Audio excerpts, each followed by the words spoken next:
So my question is to you, do you still believe that the core four can win in the NBA? It would be a hot take for me to say yes, because I just mentioned, like, since trading for Sadiq Bey, the Pistons are 4-48.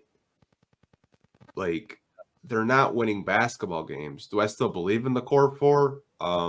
Sure, they're talented, but I think that when you look at Cade Cunningham, Jaden Ivey, Asar Thompson, and Jalen Duren, they're all talented. But there are conversations of, can Asar and Jalen Duren play together, because they're two players that are non-perimeter. They're not players that can really shoot a three-point shot effectively. Cade Cunningham can get hot from three. Jaden Ivey is an improved three-point shooter. I don't know. I really don't. I'm going to say no, though. I don't think they can win in the NBA. I think something has to change, whether you have two of them coming off the bench or you kind of split their minutes where they're not on the floor together, because I think when you look at the NBA is such a perimeter-driven league right now. And when you have two out of your four guys that you call the core four that can't shoot a three-point shot, you're not going to win many games in the NBA when you have NBA teams shooting anywhere from 30 to 43s a night. Yeah, this was a tough realization for me. I think I was tweeting some negative stuff out against the second Philadelphia 76ers game. Like, time to hit the panic button. This is not a simple fix. They might need to restart. It doesn't matter who you bring in. They have a huge mess in front of them. Just crap like that. Because I am fed up. I don't think, even if Troy brought in veterans this season and the ship started to correct itself a little bit, I think the losing has been so dramatic for these guys that they're just broke. They're just broke as a core. I mean, Jaden Ivey looks somewhat of a shell of himself. Asar Thompson, the way he started out from summer league to the start of the season till now, he looks like a different player. Jalen Duren, he's been in and out of the lineup due to injuries. Cade Cunningham, we saw him against Philadelphia. He only had like 4 points, I think 3 rebounds and 3 assists, and he looked defeated in that game. He looked fed up. And then even Isaiah Stewart, it just seems like this guy that is known for his hard work and his hustle, it seems like it's getting to him that even when he's doing those things, it's not translating to wins. So I don't believe in this core four anymore. And I think that there's going to have to be some dramatic changes. Because I was thinking about this too. Even if you brought in a new GM to replace Troy Weaver, Cade Cunningham is going into his 4th year and hasn't had very much success in winning the game. And let's say the new GM comes in and it takes him a couple of years. We're talking like 8 years before Cade Cunningham could potentially win in the NBA. That is so defeating and deflating to a player that I don't know how you overcome that. I just think we're witnessing a really good to great player in Cade Cunningham that will not find success in this organization. And we probably won't see the success that he could have in him carrying a team until he gets to his second team. And it seems like that's the path we're heading down right now as fans as we watch him. So we'll talk about it here in a couple of topics, and I'm not really going to talk about it too much right now. But there is something dramatic I would do for this team to start the rebuild from the rebuild. Yeah, it's to your point, like, Cade's your franchise player, and you haven't committed to building around him. Yeah.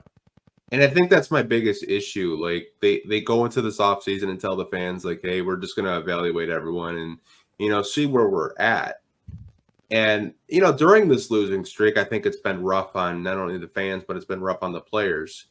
But if you're not committed to Cade Cunningham, you're not committed to Jaden Ivey, you're not committed to any of these guys, like, what's the point of drafting them where you're drafting them? Like, I love Marcus Sasser, I really do. But the Pistons didn't need another guard. Yes. They needed a wingman. They needed a forward. They need more forward depth. Like nothing against Isaiah Livers, but they need players to play above Isaiah Livers. They need a legitimate 3-and-D wing. Obviously they drafted a star, but like they needed to go out and go get a Kelly Oubre. And I sound like a broken record, but Kelly Oubre is having one of his better seasons right now with Philly. He's showing it on both ends of the floor, and they got him on a vet's minimum. I think Troy Weaver is really good at evaluating talent, but hey, like if the talent doesn't fit together, it doesn't fit together. And to your point, like you might have to reset the rebuild, which could take even longer. And then you have to kind of evaluate saying, okay, like which of these guys that I've drafted should I try to build around? And I've told you, I don't think they've committed to building around anybody yet. They want to see who they want to build around. They want to see, do I build around Jaden Ivey? Do I build around Cade? Do I build around Duren? I'm not going to try to sell fans hope. I'm not going to say like, hey, they could go out this summer and, pull a Houston and just, throw the bag like in a Fred VanVleet or a Dylan Brooks and, get, great vets like Jeff Green, because I don't really know if, vets, even if you overpay them, would want to come here. Yeah. And I don't think it would matter even if you did. That's how bad the losing has gotten to this team. So, man, it's depressing. I'm glad you brought up Marcus Sasser because he is a fun player to watch, but like I'm even looking at him and I'm looking at the roster. I don't even know why you did it, because you also brought in Monte Morris in the offseason. So you were playing Cade at point, Killian at point, Monte at point, and then you bring in another point guard that needs minutes that you have had shown no intention of putting him in the G League to go and get those minutes. And maybe it would have been different if Monte Morris was healthy, but I mean, is Marcus Sasser that special of a player that you have to trade up and get? I think one of Troy's biggest mistakes as a GM is not taking a chance on the potential of some of these players that drop in the draft. Like I forget the guy's name that we were talking about, but he was kind of compared to Brandon Miller a little bit, but he had more of an attitude problem, but he was more explosive. I think he might have played for Houston or Alabama. I know he's on the tip of your tongue. I can't think of the player's name. G.G. Jackson. He was a second-round pick.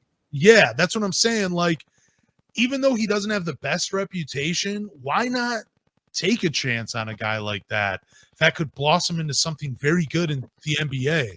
I think that's when Troy has – I mean, I'll applaud him because he has stuck to his guns about going for high-character guys. And I sometimes think high-character guys have less ability than others. And sometimes you just need to take a step out of the box and say, look, I'm going to go for a less than high character guy, if that's what you want to say. And that's been one of my biggest problems with Troy Weaver, because the pieces are cool, but they just don't fit. And it seems like the ceiling is lower for a lot of these guys when you really look at them. Yeah, this is not a slight at Marcus Sasser. I think Marcus Sasser is going to be a phenomenal player. My only issue was with, trading back up into the first round. I expected a wing, a small forward, something. I wasn't really expecting that, because I was like, okay, you still have Killian Hayes. You have Cade Cunningham. You have Jaden Ivey. I didn't expect them to go and get another guard. Like, is Sasser supposed to be this player that is going to replace Killian Hayes in the near future? Is he a guy that you think that could be more of that shooting guard prototype next to a Cade Cunningham or a Jaden Ivey? I think Sasser is very talented, and it kills me to see how they're using him right now. Yep. Because I watch and this kid's getting garbage time, and I don't understand it. It's like, if you want some buckets, you want some defense, throw the kid out there. He's not going to get better if you give him garbage time. I don't really know why he's in the doghouse now. I remember the first time we played the Bucks, he was the reason why they got back into that game. He just lit fire. He's a spark plug out there. This was no slight at Marcus Sasser, by the way. This has more to do with the Pistons front office and their decision to stockpile on guards, because maybe they're not too sure about the guard position, the backcourt position right now. I think Sasser's going to be a phenomenal player, and he's going to probably be here for the next 3 to 4 years. Depends, what happens with the rookie extensions and stuff like that. Like him as a player, but my only thing was kind of just looking at our wing depth, our lack of wing depth, I should say. Nothing against Sasser. I like Sasser as a player. You know that. Well, also, it made more sense at the time because we all thought, okay, Killian Hayes' time's up in Detroit because they didn't extend him last year. And you go back into the first round and draft another guard that, and we both talked about, and even Monty Williams has said he's more of a compliment to Cade than some of the other guards on this team. But now and you're right, he is in the doghouse for some reason after he said that. So at the time of the pick, you could have justified it because we thought Killian Hayes was on his way out, but Killian Hayes is still playing, and I just don't know what it is.